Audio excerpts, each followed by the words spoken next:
Bit, we're in it. Hello, hello. Welcome to the session. This is, I am Coach Michael J. Fitz. Welcome on in. We have a tremendous day for you. We have a tremendous episode here for you. I'm an infidelity recovery specialist, if you didn't know. And this is, Yep, this is Thomas Isaac Castro. You guys welcome in, creator of the Shine Campus, California licensed marriage family therapist. Man, here to love on you guys today. I hope everybody's having a good week. I'm kind of enjoying the morning times fit. I love that we switched to the morning times. Last week, our participation was amazing. That we got in. I appreciate everybody who asked questions and was able to get in.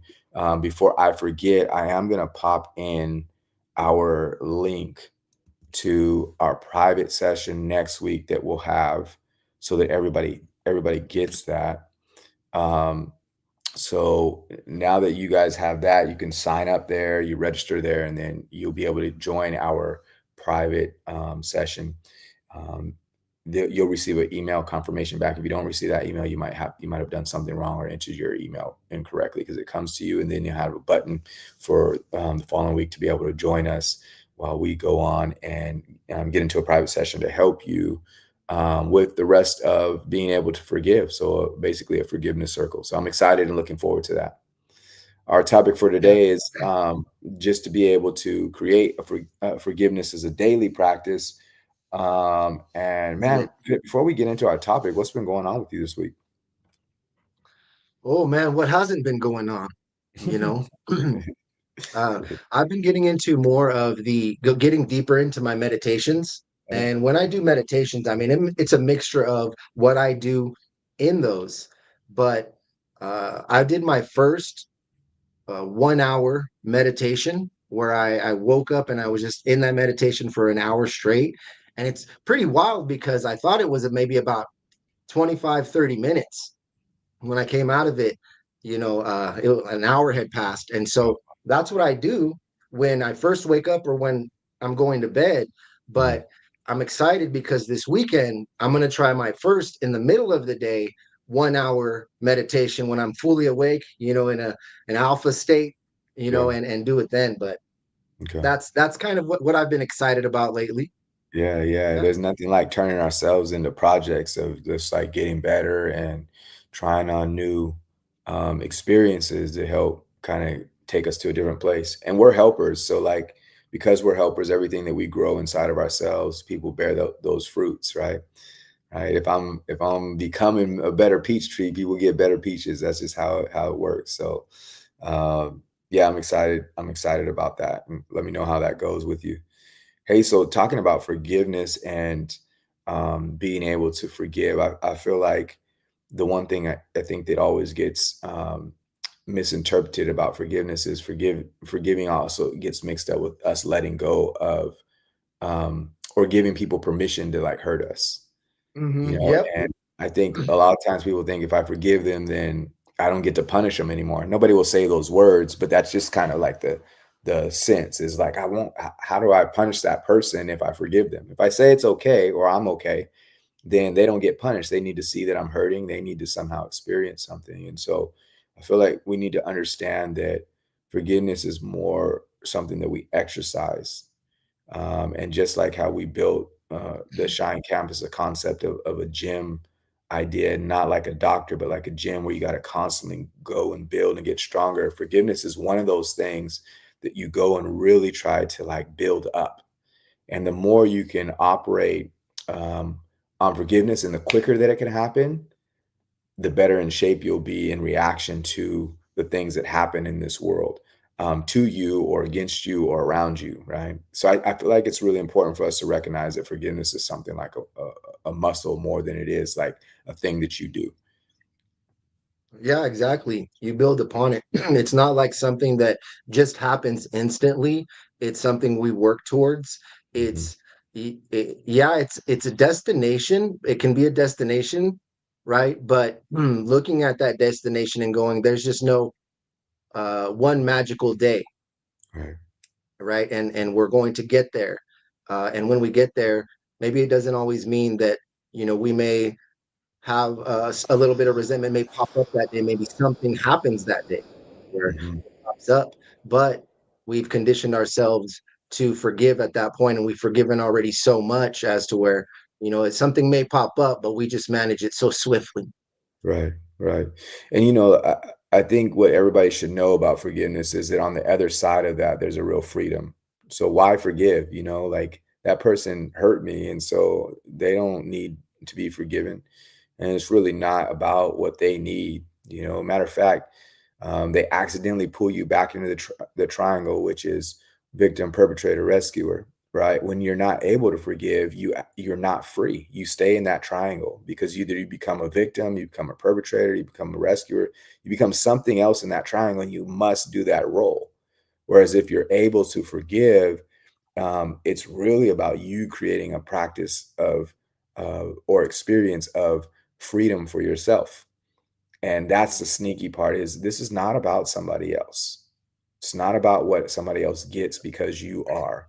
It's more about what you're giving yourself because you are. And I love that, as perspective for moving forward when we're discussing forgiveness. And so actually one of our listeners sent in something that says, I thought I forgave them, but something small brought it all back. Why do I still feel the same pain? Why do you think they still feel the same pain? Because it's like the past is repeating itself. Mhm, All of the same automatic thoughts and emotions will pop up. And so it's almost like, well, great, here it goes again. And mhm, so a different kind of resentment builds that uh, I took all this time to forgive you, and then now this is mhm, now something else I gotta, forgive about or deal with now. So then it mhm. can be some kind of different resentment at that point too. Yeah. And remember, we talked last week, somebody was asking about books, and we said the body keeps score. The body remembers everything. I mean, you cannot even consciously remember it, but the body remembers everything: Mhm. smells, taste, sight. Like it remembers all those things. And so I like to say it like a Rolodex for those of us who are a little bit older and can remember that there used to be these things that had a knob on them, and they would spin, and they had cards inside of them that had like phone numbers. And so it had letters, and then behind each letter was a card of like somebody's business card or name or something like that. So you'd spin to the letter. Let's say that you want somebody with the last name Big. All right. So you go to B, and everything behind B, not just the letter big, but or not just the word big, but everything behind B would come up for you. Right. It's the same thing with our memory, and the way that our mind works is that something happens, your body just automatically rolodexes to that same experience, and then it brings up everything. Now that's super useful when we're driving a car, right? Because I don't Mhm. have to think about how do I press the gas, right? I just know it's time to go, and then automatically it goes, right? But it's less useful when we've been hurt and had to experience that. And so a lot of times it could sometimes be, and I'll say this to the question asker, it could sometimes be something that means I haven't forgiven, but a lot of times it's just the body memory that says like, look, here's a new version of that same experience, and be alarmed, right? So the idea is we're not broken because of that. If somebody says, look, I still feel the same pain, yes, that's your body warning you or trying to let you know that, hey, this could be something you need to be cautious about. And so it's actually an amazing thing that we have, that things automatically still come up. And we don't have to get upset about that. That's part of us being hurt or having that experience. What's on your mind about that, Fit? I see your mind just turning and ready to Hmm. go. I see it. I know you got something for me. I I mean, love well, that's just the thing. it. Mhm, Where to take it, there's just so many places to take it. And so when we get those like what triggers or mhm, intrusive thoughts, right, though, that feeling, right, it all comes up, those automatic, it's all programmed into us, right? I like to think of them as suggestions. They're mhm, your brain and body just presenting a suggestion to us. And like you said, it's pretty cool because mhm, it's our brain and body are designed to protect us, to raise our awareness and stress levels in those moments to protect ourselves in some ways. mhm, If we are on a healing journey, or we are beginning to find our peace within, then that is when we begin to gain control of those intrusive thoughts or feelings or triggers or whatever they are coming up, and then redirect, Yeah. and shine that forgiveness on in there each and Yeah. every time. And then our body begins to learn a new program, a new system. And so, as I like to put it, it's put in manually at first until it becomes automatic. Right. Absolutely. Yeah, and that's part of what we have to do. Actually, we're going to talk about in breaking the pattern is like is us being able to know that forgiveness is a process and it's not just like one moment.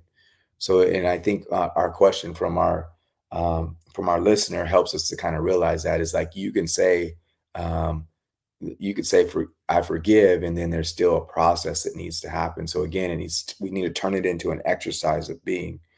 And part of that is, and we talked about this in our resentment conversation that we had a couple of weeks ago, which is our heart kind of just gets covered with stone, right? And as our heart gets covered with stone, it makes us not give out love, and it keeps us from receiving love.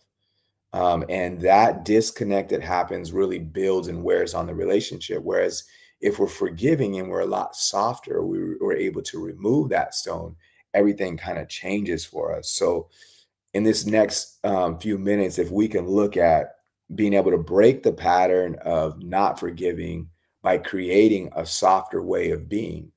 And so I'll throw out the first question to you, Fit, which is um, what do you say to someone who thinks forgiveness is a weakness? You're right. If Hmm. that's what you think, you're absolutely right. Hmm. If but because that's just another way of protecting yourself. Hmm. Now that's a weakness, Yeah. right? So that is the story that you say to yourself, and you're right, because you know that it's going to make you vulnerable, Hmm. right? And so then you resist it, and you create that story because maybe at that time you are not ready to forgive. Yeah. Yeah.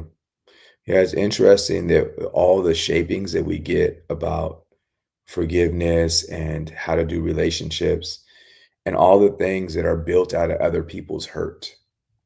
Right. And so a lot of times we grow up with these different messages and or we at some point in time get these different messages that shape us into constantly doing this, keeping Mhm. ourselves from hurting, or constantly doing this, right?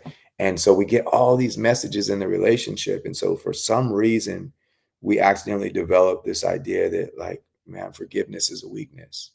And I'll say to our audience in general, and I hope maybe we can clip this at some point in time, but um, everything that moves you to a higher place as a being or as a person or in your relationships are all strengths. No matter what you've been told in your life, everything that moves you to a better place long term is a strength. And forgiveness is one of those things that creates freedom. Then the things, and so the opposite of that is all the things that try to punish other people to make them behave different so that you can be better or so that they can be better for you. Those are the things that actually make you weak. And so it's sad that we kind of flip that where we're trying to train people with our anger and our frustration and how we treat them. And like, I'm not talking to you because you just were this way to me. Right. Or I'm gonna withhold affection because you were this way to me. Right. So we do all these things. I'm gonna withhold forgiveness because you did this, just so we can try to shape them. Meanwhile, we're becoming somebody that we don't even want to be. We're not even being somebody that we want to be with at that point in time.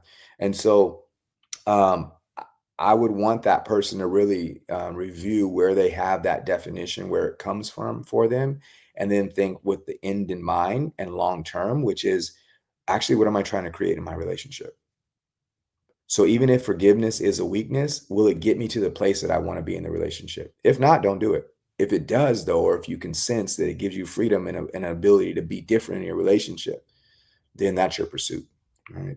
The next question is how can forgiveness be both healing and protective? And we've kind of alluded to this a little bit, but how can forgiveness be both healing and protective to us? And I'll go first on this. I think that we're already kind of showing, or talking a little bit about like how that happens. But the healing aspect of it is you don't have to carry so much around. It's super heavy, and I've been mad before in relationship, and it's hard to do, like, the silent ignoring thing, Mhm. for a while. One of my favorite parts is, uh, of, um, of having a hard time in a relationship is the part when you get to, with your partner, especially if both of you guys are doing your work, where you get to your partner like, "This is dumb that we're even arguing over this or we're having this fight." And you could laugh about the ways that you did the things, right? Like, Yeah. "You said this yesterday, like, what were you thinking?" Like, we both know that's not gonna happen, right? And so, um us being able to forgive allows us to get to those places. Like that's kind of like the joy of relationship where you're like, we're really not fighting over that thing. We know what it is. And so forgiveness gives you the ability to see somebody different and not have that constant walk around of angst that's heavy for you. And that you have to go to work with and you have to interact with everybody else with. Meanwhile, you can't go home and interact with that person appropriately. So you kind of give your self some freedom there, and that's to me is the healing aspect. But the protective aspect is if we're not constantly interacting so that other people can behave a certain way, um, it protects us um, from having to become God pretty much. Like I don't need to be somebody else's punisher or like shaper, right? Because that's such a heavy burden because none of us are done like becoming, right? So Yeah, it yeah, protects us a whole lot from having to have that burden as well. And so it's a healing thing and a situation, I think, where it protects us as well. yeah. Uh, we have a comment here, Claire coming in from Facebook, and just wanted to shout her out and everyone that's in here. I appreciate you all, and I just We wanted to do. say yeah, we're both very fortunate that we're lucky enough to have you guys in here and listen to what we have to say, and gracious, and we appreciate all of the comments and just joining in. We're just very grateful for all of you, and just Yeah. wanted to say that. But Yeah. uh, when it comes to and I'll speak a lot from my personal journey and the things that I've learned in healing yet protecting myself as well is uh asking myself, well, what am I feeding during this process? Mhm. If perhaps I have to distance myself, or I feel I ought to distance myself for a duration of time with a certain person or with people or with an energy or whatever a situation, whatever it is, um am I doing it to am I feeding any kind of negativity or Mhm. revenge in doing so, right? uh am I doing it with love, Mhm. or am I doing it, what place am I doing it from, Right. right, in the healing? And then in doing those things, also being very aware to not guilt myself, and giving myself the ability to not judge myself, and unconditionally love myself, and others or whoever it may be that we may have to temporarily, right? And it's Mhm. it's kind of like, well, I'm doing this now, and it's not like I hate this person and I'm open to forgiving them.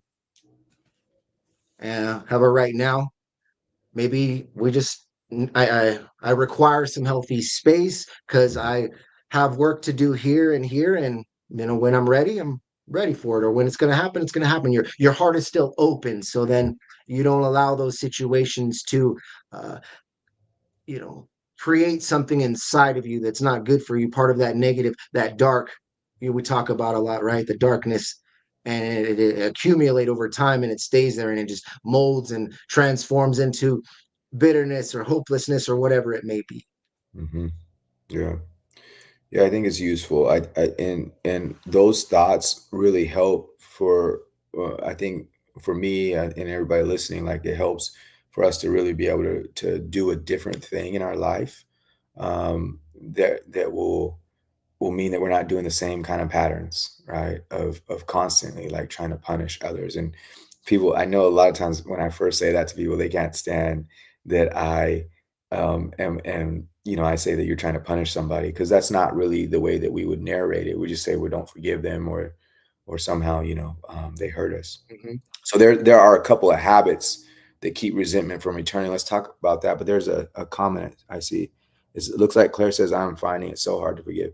Right. And I do. I think that is the challenge is getting to a place where we can do it. It's not an easy thing, and that's why we got to stay in the gym about it. Right. We got to constantly exercise it until it becomes something. There's a saying that that I use in coaching, and I guess I use it in counseling as well, which is um, in pressure scenarios or in hurtful situations, when things get difficult, we resort to our deeply held habits, right? And so sometimes our deeply held habits are mean like we're not able to let go in a way of forgiveness, right? And that's not to like mark a bad thing. That's just to acknowledge that like when my habit starts becoming something else, then it'll be replaced. And I actually want to give three things that I think will help Claire and others to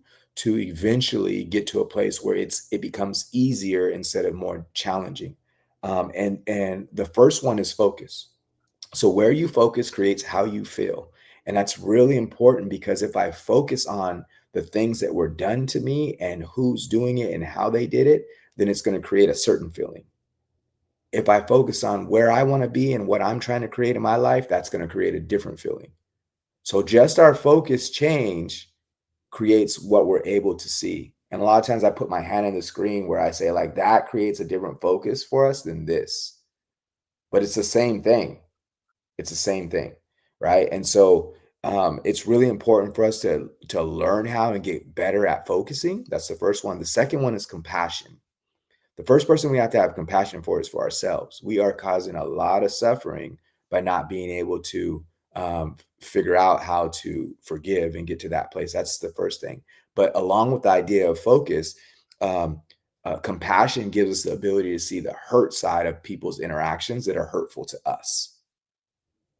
Mm. So if somebody does something, it's less about them really doing something to us and more about that they haven't dealt with their things. And that compassion changes at least how I feel, and depending on the circumstance, it can get that can help things get a little bit easier. And the last thing is gratitude. I remember this story. It's actually it comes from the Bible, but um, um, it still is a good story no matter what. Like there's a young lady who gets tossed out of her house with a baby. Her name is Hagar, which is Ishmael, and this is after she was. This was after she was made to have a child with I believe it was Abraham, and she got tossed out, and she's crying and upset about her situation, and then an angel appears to her, and the angel says like, what are you crying for? And she's like, my baby has no, it's just me and my baby, and there's no water, and I don't have a way to feed him. And the angel pretty much says like, open your eyes, like see what there is. And right there, like there is like water right there. And it's a matter of being able to see. And it wasn't a matter of like that the situation wasn't hard, but it's just being able to see what's in front of us versus what just happened to us, right? And so that story is so useful because I think it gets us to look at being able to look forward and find gratitude as a practice that really says, okay, let me just look at the things that I do have versus the things that I don't have. Or let me look at the things that are going right versus the things that are going wrong. Yep. And that's not the absolute solution today, but if we can practice those three things, compassion, focus, and gratitude, it flips everything. Everything changes, right? And forgiveness gets a lot easier because those to me are the three things that uphold forgiveness in the way that we're going to get to it. Okay. I hope that's helpful. Forgiveness is a yeah, and I like those tips right there are just just like if you simplify it all and you focus, on those. I mean, that's just it shifts everything, and the more you can continue to shift, and it compounds over time, and you get different outcomes in your life. Hmm. You know, Yeah. being aware that where the attention goes, the energy flows. So true. you So know, true. Yeah. and really focusing that energy and those thoughts and feelings. Yeah. And we focus so much on what it's not that we forget about what it is. Mhm. We focus on what we don't have and not enough on what we do have, and that's can sound very generic. Yeah. Count your blessings, be grateful, and it's kind of like when you're in that state, though, a lower state. It's kind of, Yeah. yes, yeah, I get it. Yeah. Yeah. For But sure. maybe perhaps think of it like this: if you're worried about your outcome, is realizing that you're maybe hoping for a miracle or something, but you are the miracle. You yourself are the miracle, created by a miracle, right? Some kind of miracle energy, right? Mhm. Uh, but with whatever outcome it is, where you're at in your life, what you're hoping for, what you want to accomplish, realize everything that you have accomplished right now, and all of the dreams that you had before, you made those dreams come true. Mhm. Where you're at right now as actually a dream come true in other aspects, maybe not in some aspects of our life, right? But think about recount all of the things you've been through before Yeah. and where you're at now. Yeah. You've always been strong. You've Mhm. always known what to do, Yeah. but we doubt that we do. And so, also recounting, having the gratitude of and reminding ourselves of how grateful we are of our own personal character to get through these moments and reach those outcomes, to get us where we want to get to. Absolutely. Love it. All right. Let's do our red flag or real talk. Oh, all right. Let's shake it up. All right. Let me stretch a little bit and get ready for this one. All right, let's go. By the way, Forgiveness. if you guys, This. Yeah. Go ahead. Claire says, thank you so much. You're very welcome. Uh, Hmm. if you guys have any other questions, feel free to drop them. But yes, let's do it. I'm ready Yeah. for it. Let's go. So Bring this it. is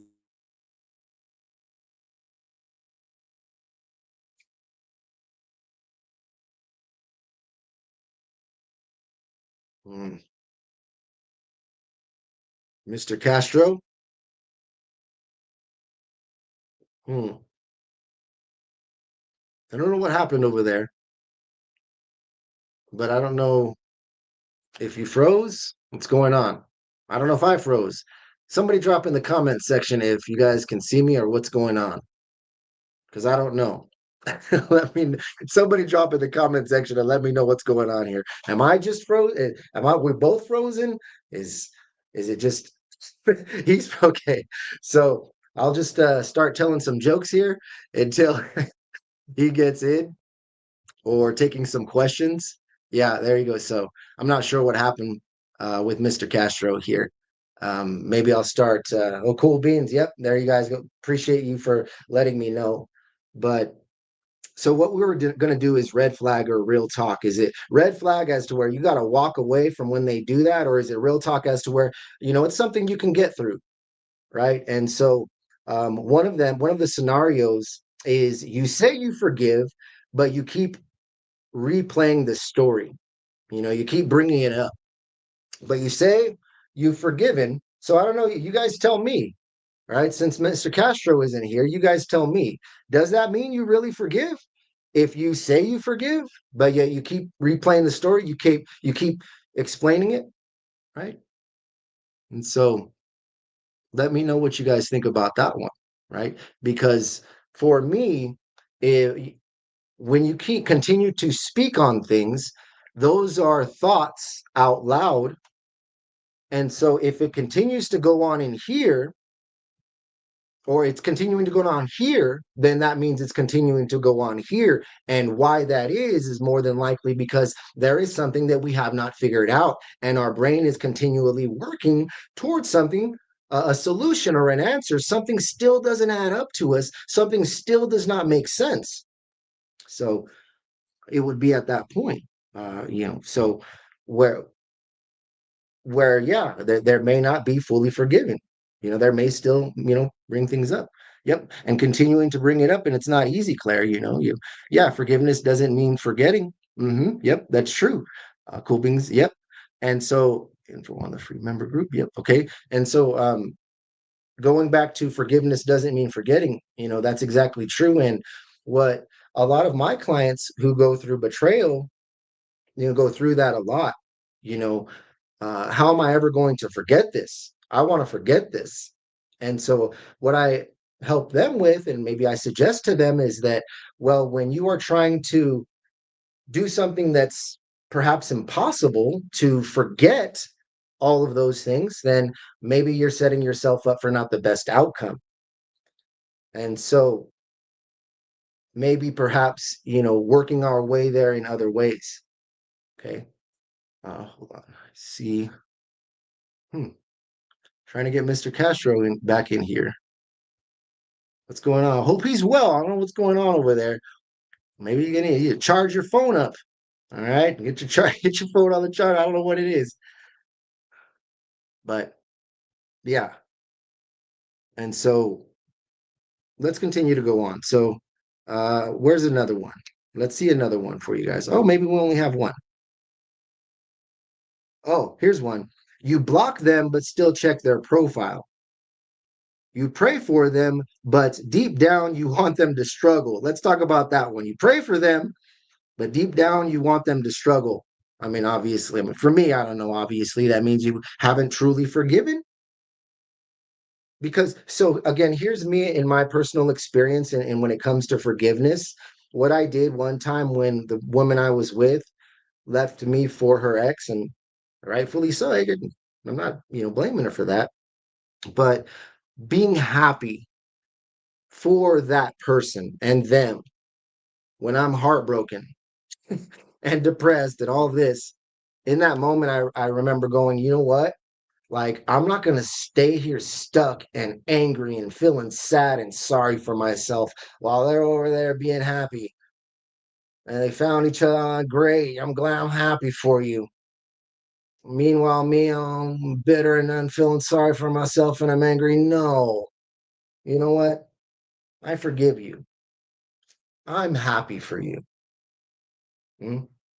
I'm happy for you. Wasn't easy at first, no. But I remember during that process, I remember there was a certain level of empowerment that was being developed in my life going through that. And I realized that I could forgive. I realized that I could do that with enough love, not with enough force, but with enough love. And that's something you find within yourself. And everybody does it their own ways, right? But I figured if I could be happy for that person, then that means I could truly forgive them. And from what I've learned is that what you hope and want for others, you actually just get for yourself. If you want not good things to happen to others, you wish for and want for and foresee not good things happening to others, maybe those not good things will happen to you. You get those things that you want for others. So, uh, go into the comments, Henry. Thought provoking. Keep it up, Michael. Hey, I appreciate that, Henry. I really do. I appreciate you all so very much. Thank you. And so shall I. I don't think I'll ever be the same person again, Claire says. Heidi says, I don't think I have forgiven. I'm so hurt. I don't know what it means to forgive. How do I do that? So going back to Claire, and let me see if there's any more other. Okay, so going back to Claire, I don't think I'll ever be the same person again. Good. I'm glad you realize that.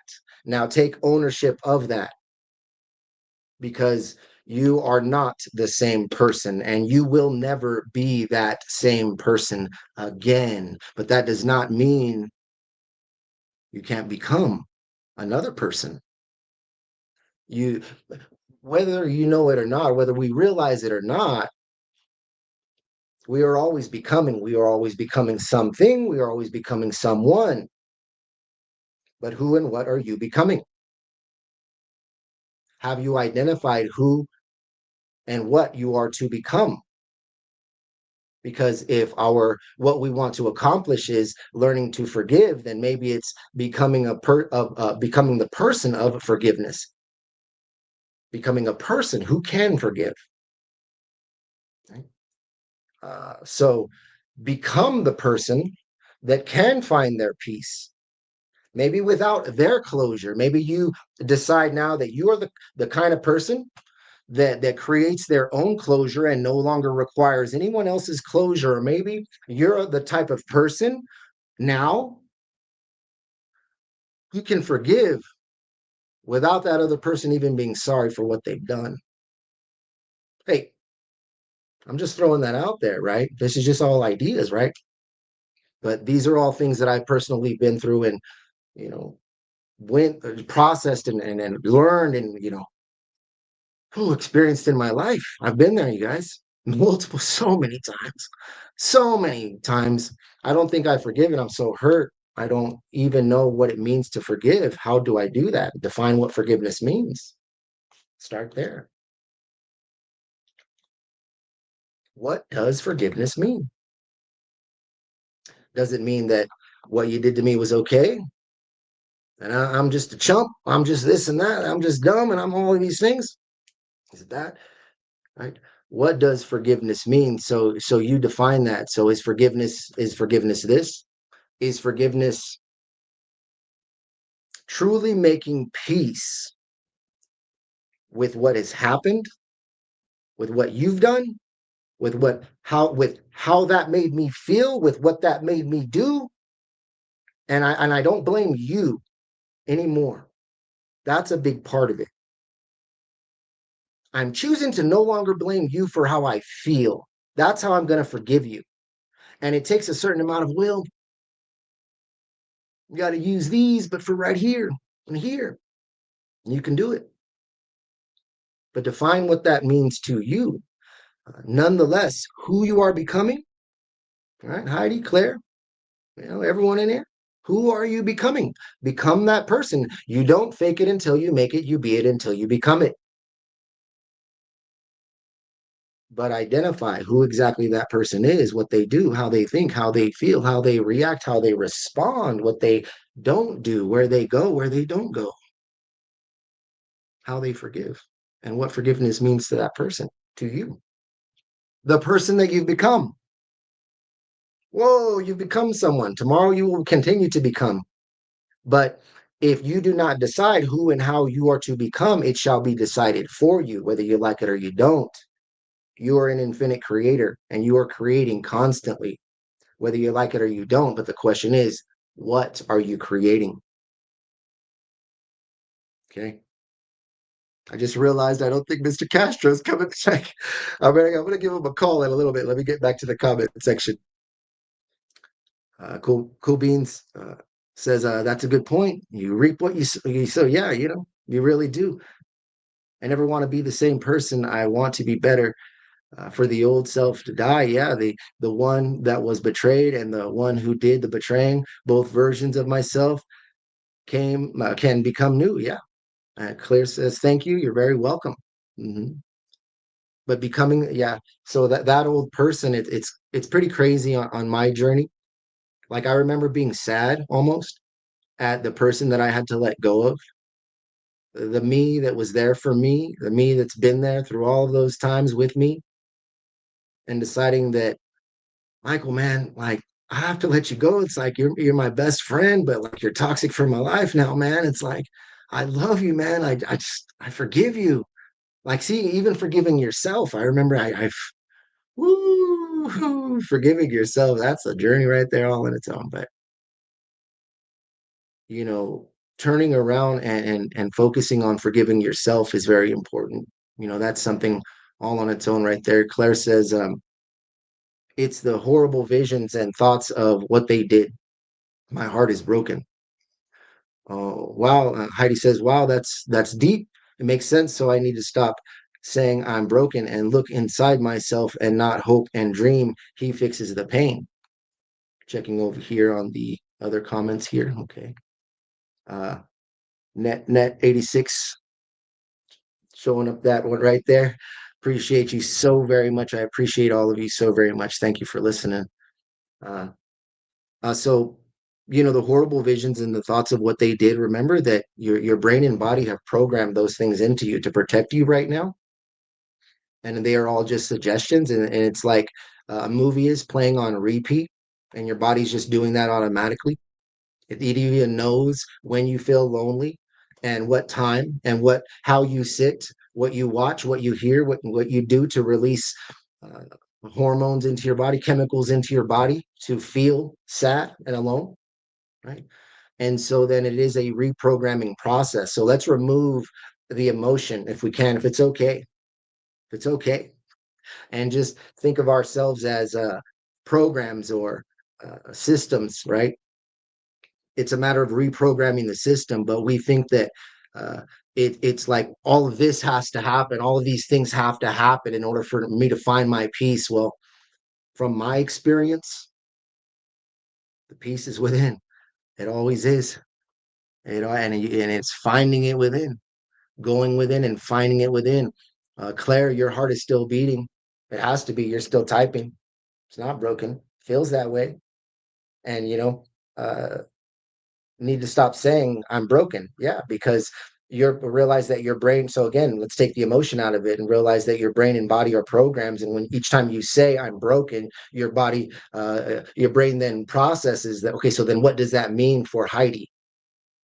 She's broken. Okay, so she's heartbroken. So that must mean she's sad and she's depressed and she's hopeless and there's no way she can be happy. So then let's make sure that she feels that, because your body takes those as commands, right?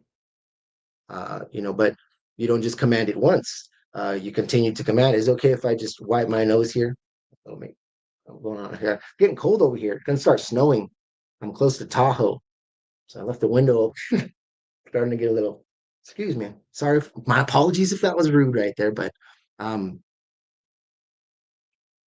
Lisa here. Let me keep up with the comments. Lisa says, "Do you consider consider a husband hiding text messages or conversations with a female coworker is cheating?" Yes, definitely, 100%, absolutely. Okay, that is not okay, because you have to hide it. Well, then something's obviously going on there, right? And so even cheating, when we want to talk about cheating, right? Like, what is cheating? People go, well, I don't cheat unless I physically do something with this person. We never did anything though. Well, that's not what, so we want to talk about like physically sleeping with another person while you're married. That's adultery, right?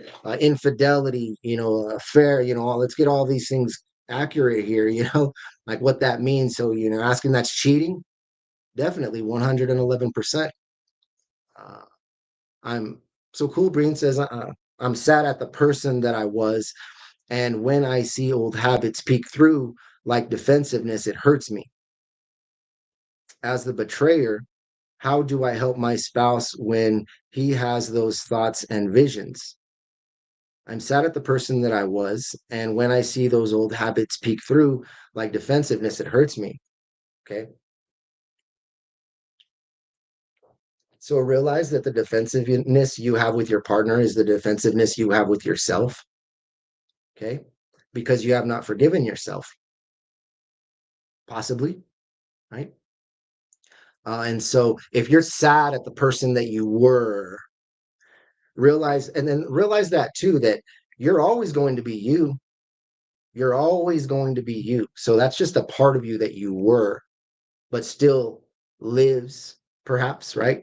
And so maybe it's forgiving that person and not being sad for that person and being compassionate for that person and forgiving that person. I remember that's how I used to speak with myself for so long. A thought would come up of the things that I've done in my past. And I'll say, Michael, you're such a this, and that. You're so stupid. You're such an idiot. I can't believe you did that. Oh, I can't stand you.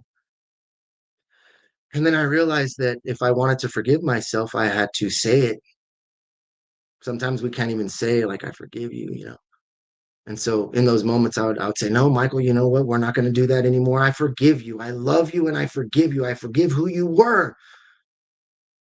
And beginning to work towards making peace with the past and even the past self, right? And so the defensiveness, so perhaps, the defensiveness, if you want to correct that and no longer hurt your partner, then it's forgiving yourself. And that's going to take you becoming another person, becoming another version. hmm And when they're having those thoughts and those visions, it is just you. It's like you sitting there next to them, and it's like, okay, we're going through this right now. We're both feeling this way right now. And I'm not going to try to convince you otherwise. I'm not going to try to make myself look good. I'm not going to try to enforce my own agenda. I'm just going to be here and do this with you.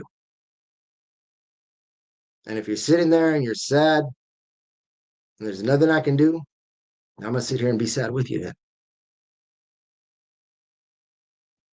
That is being understanding and compassionate in those moments and letting go of our own desires or wants or expectations. If your husband apologizes for betraying you, even though all you know about, so hidden conversations, how do you forgive that person if you want to save your marriage? If your husband apologizes for betraying you, even though all you know about, there's hidden things, Lisa, that he doesn't, you know things that he doesn't know that you know, and he's apologizing for those things, and while he's still holding back. Is that what's going on?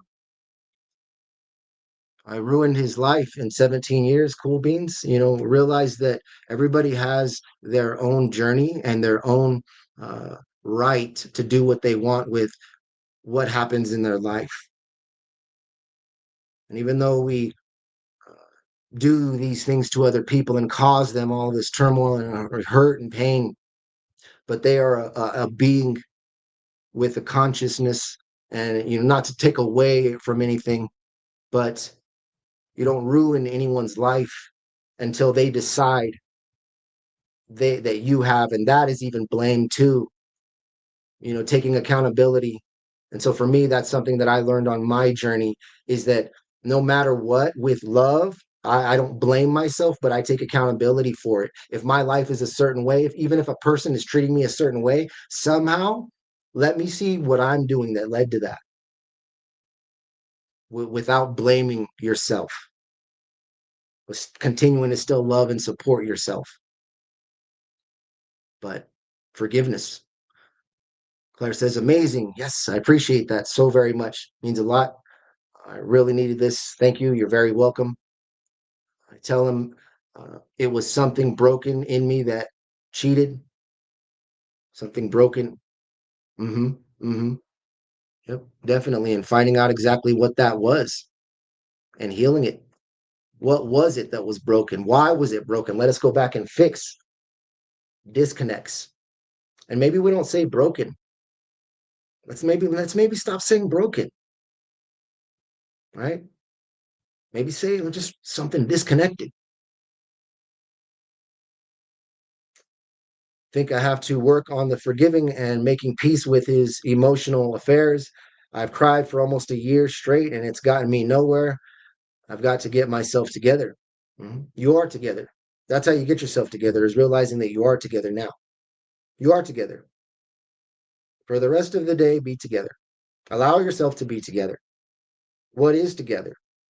Everything that is together, do that now. How does it feel to be together? Practice right. I just want you to do something right now and show you a trick. Okay. Heidi, I'll show you this right here. I want you to pretend that you're together, yourself is together, and you're happy and you're excited, and you have tremendous, amazing news for me. And I want you to call me up, and I want you to act excited about it and happy and peaceful. I want you to tell me a story about, I have it together now, and this is happening now, and that's happening now. And oh man, it feels freaking amazing how it is like that. And just, I got everything together now. Okay. Say, hey, coach, guess what? Hey, go ahead, go. Coach, guess what? What is it? Really? What? That's amazing. Oh, wow. That's incredible. Man, I'm so proud of you. That's amazing. You're together. You're finally together. You did it. You did it. Okay. Now, if you're actually putting your attention and playing along here, you should feel a little bit better. You should go, "Yeah, you know what, that was cool. Actually, all right. It felt a little bit good. But it's not real. It is real. How you feel is real. And you created that feeling all on your own. And anytime you want, you can create that feeling. See? Anytime you want, you can become that person, but it isn't until you decide that you are that person to where you will become that person. And it is a becoming process. But decide now. Decide now, right? Um, my boyfriend always cheats. Yep. And so it's what are we going to do? You know? Uh what's going to happen with that? What are we to do with that? And whatever you want to do, I mean, you're not wrong. I'm not going to tell you what to do, but find what it is to do. Find what it is because here's this right here, and I'll just speak on things that I've learned is that, people will treat you really how you train them to. And when we put up boundaries, uh, when people cross them and they continue to cross them, we've then given them the notion of the idea that they can treat us that way and continue to treat us that way, and we're going to continue to be there. And I'm all for being compassionate and forgiving. But at the same time, when it comes to a relationship, the relationship that you have with another person is when it becomes then damaging to the relationship that you have with yourself. Um, and there is a lot for compassion when people have their issues and you see them and they're going through their issues and you're there and you're understanding and yes, uh, but to a certain degree sometimes we allow people to continue to do this. We allow it. So we take accountability in those moments and go, okay, I'm allowing this with all the love, with all of the self-love. Perhaps I'm allowing this.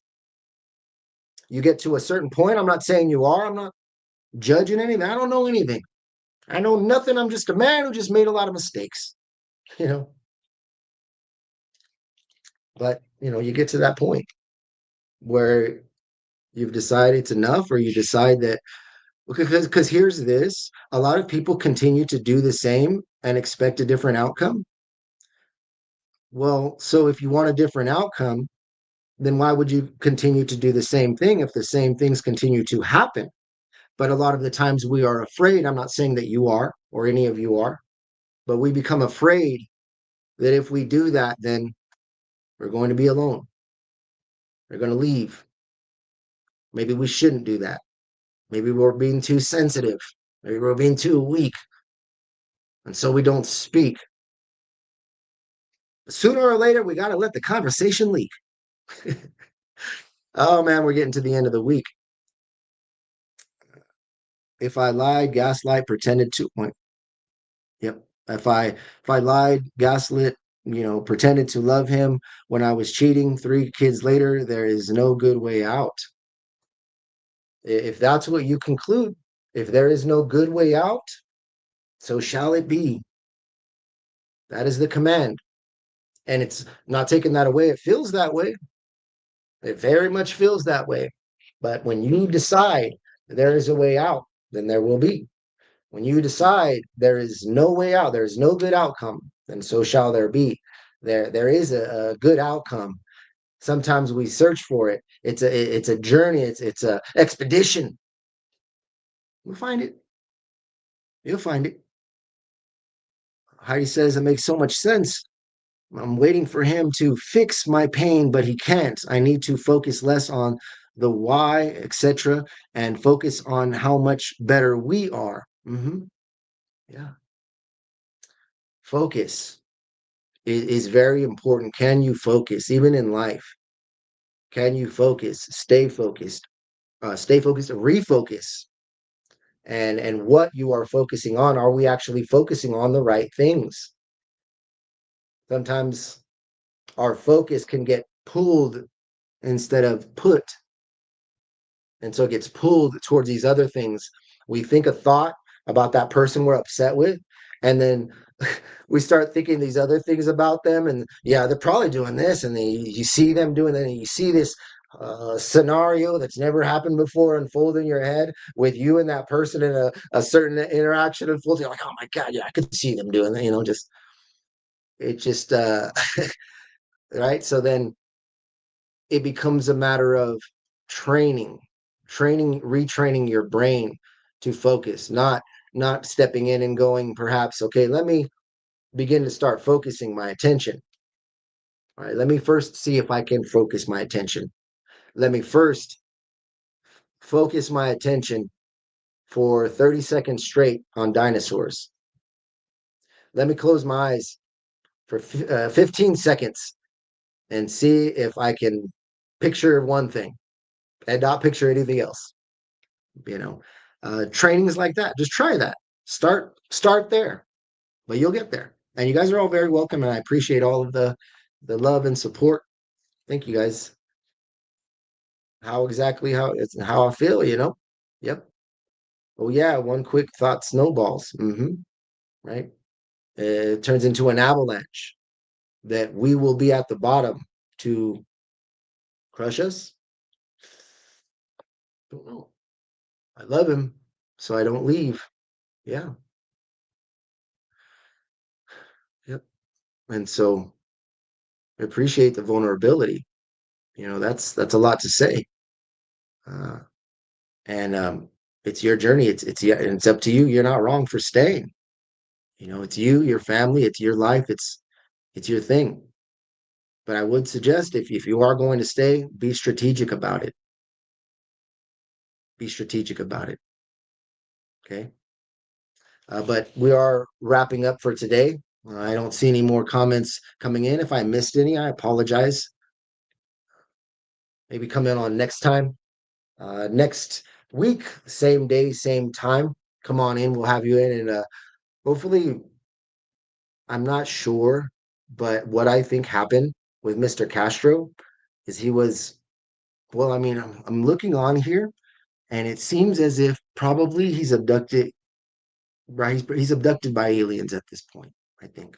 I think that's my most logical explanation for why Mr. Castro cut out, and he's not entered again. I don't see a text from him, and so I don't. Yeah, I believe it's his phone.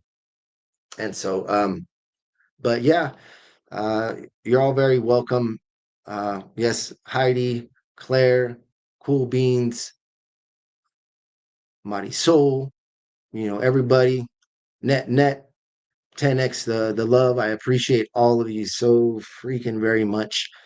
And thank you for listening. And I will catch you guys on the next one. Okay. Bye, you guys.